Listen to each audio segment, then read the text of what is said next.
Hey all, how you doing today? Disney Mirrorverse has blessed us early and just in time for someone to drop a tier list for us to view. How we're going to tackle this is to analyze each character to help try and understand the reason they were placed there. There is also a legend on the right for us to use, indicating whether or not a unit would be good for early game or late game. After extensively studying the tier, I will ponder Guardian placement for a bit, then impose my own thoughts and rating. Okay, with that out of the way, let's get into the tier list. Starting in the D section, we only have 3 Guardians in here, so let's make it quick. Minnie, Baloo, and Genie. Baloo is an efficient buffer for your team if you swap to him for a charge attack now and then. Not just for one buff, but several. He can also consistently side heal as a tank with area of effect stuns and super armor in his heavy attack, which in my eyes makes him a decent bruiser. Genie is more geared toward the late game build too. His indestructible buff extends to 8 seconds into your entire team. He becomes invincible after taking damage and grants himself giant shields and defense buffs. This will be an annoying guardian to kill when fully built. Minnie Mouse, I guess I can sort of see the placement if you fixate on the fact that she loses up to 100% attack by switching targets. Something that you need to delve a bit deeper to realize is that it's essentially 100% out of a 300% plus buff. She self-buffs her attack, which compounds with other attack buffs. By 5 seconds of laying into her target, she's wailing on them for crits boosted 400% by attack buffs. I gotta cut the list some slack here. These guys had some pretty wordsy and mathematical abilities. Obviously, going through 50 or so kits in full detail like this is exhausting. These 3 units are clearly geared toward endgame and require talents to work, but are not marked talent reliant. For these reasons, I think this tier was just honestly overlooked, so I'm going to tweak the ratings by putting Minnie in the B tier, Baloo in the C tier, and Genie in the C. So I'm glad we did this tier first, because it's put things into perspective moving forward. These next 3 tiers are much larger, so until S tier, I'll cut out the brunt of the studying and get straight to the point. C tier has Captain Hook, Rapunzel, Sully, Ian, Mike, Eve, Hades, Maleficent, Merida, and Tinkerbell.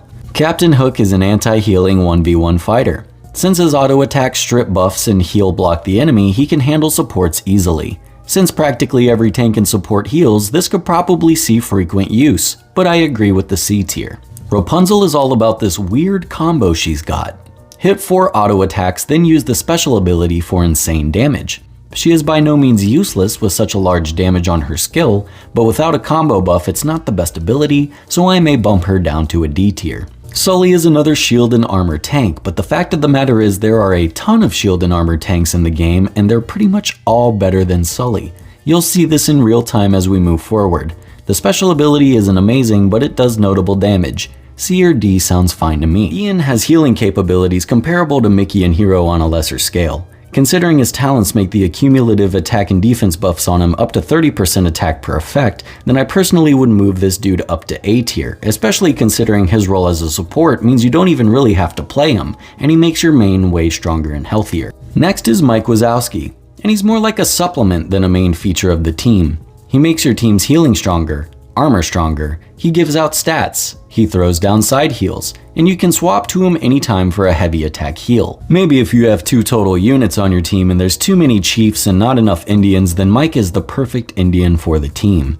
Early game I'd put him at the D, but the farther we progress he will slowly climb the rankings, probably up to B by late game. Eve. I love her, but sometimes I gotta face facts. C tier early game for sure. But you need to remember that Shock is a pretty valuable debuff, and if you paired her with Buzz Lightyear or Maleficent, then you got a good unit on your hands. She also gets a passive shield that stuns melee and range when it's destroyed. That's pretty decent considering a lot of range attackers have no defenses whatsoever. Hades is pretty niche, but you can't deny the explosive ultimate that continues to explode as enemies die is pretty cool. He doubles burn duration on tanks and is able to completely remove the indestructible buff from all enemies. I guess if you're fighting Genie or Hercules, then he will be a great addition, but for now we'll just bump him up to B. Maleficent is C tier? No. Maleficent has multiple defense breaks, which is a most rare and debatably the most useful debuff in the game. Not even just tanks and supports rely on defense, everyone does. She also has a special ability that hits all enemies.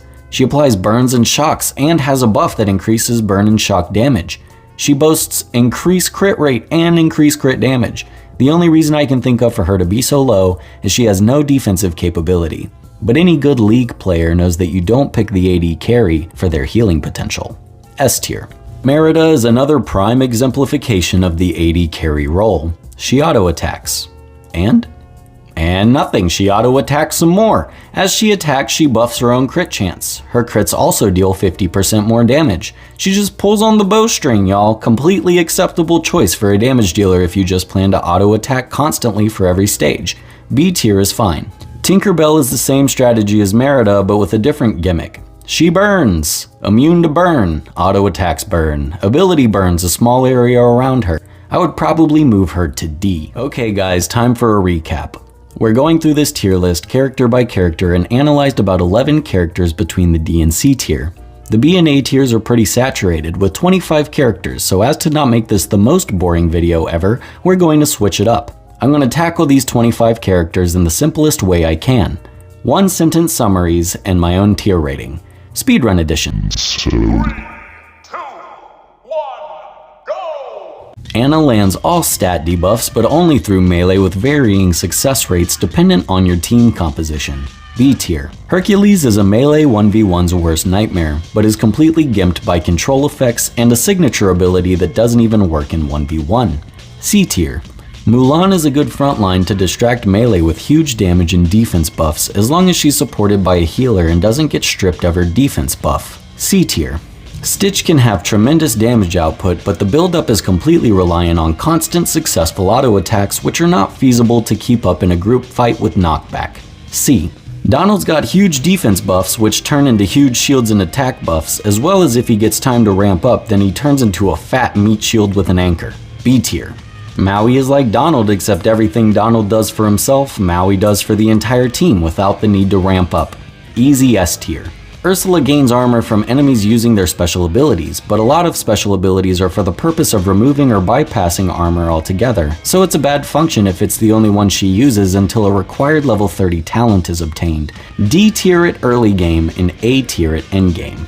Belle is exceptional at all 3 essential support functions, including area of effect heals, area of effect shields, and area of effect defense buffs, even if that's literally all she does. B tier. Captain Jack Sparrow has the ability to drop a decent heal on your team once per fight if he manages to accumulate 10 charges with a low accumulation chance. C tier.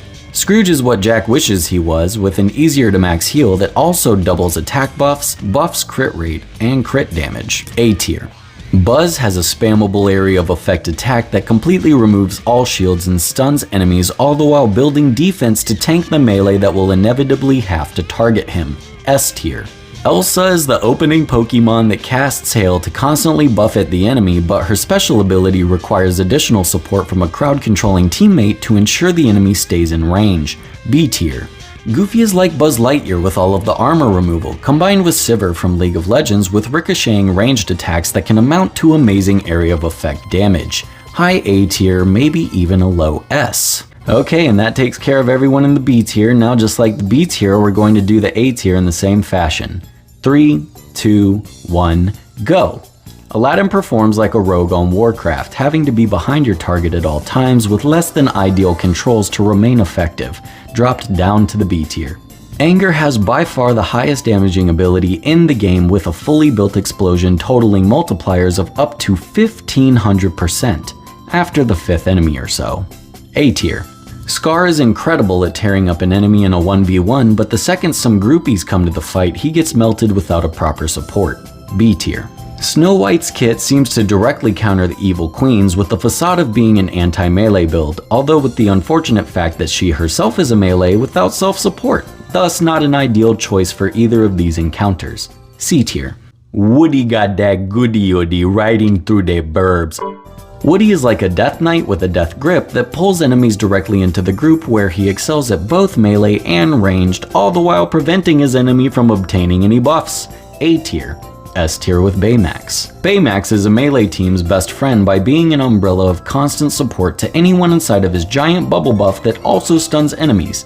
A tier. It's also worth noting that having this guy on your team pretty much increases a melee on the team's rank by 1 tier.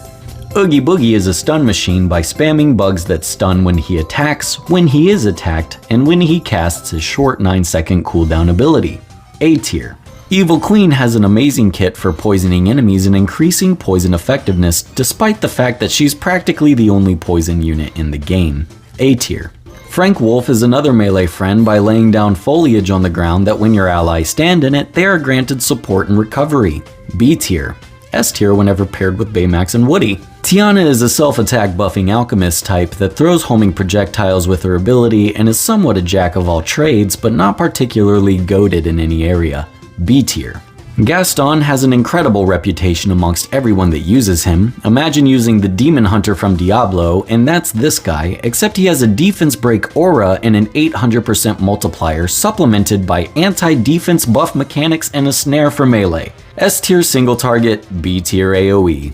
Hops is like Gaston, but with less single target focus and more throwing extreme quantities of grenades all over the field that constantly defense break targets hit. B tier single target, S tier AoE. Okay, finally.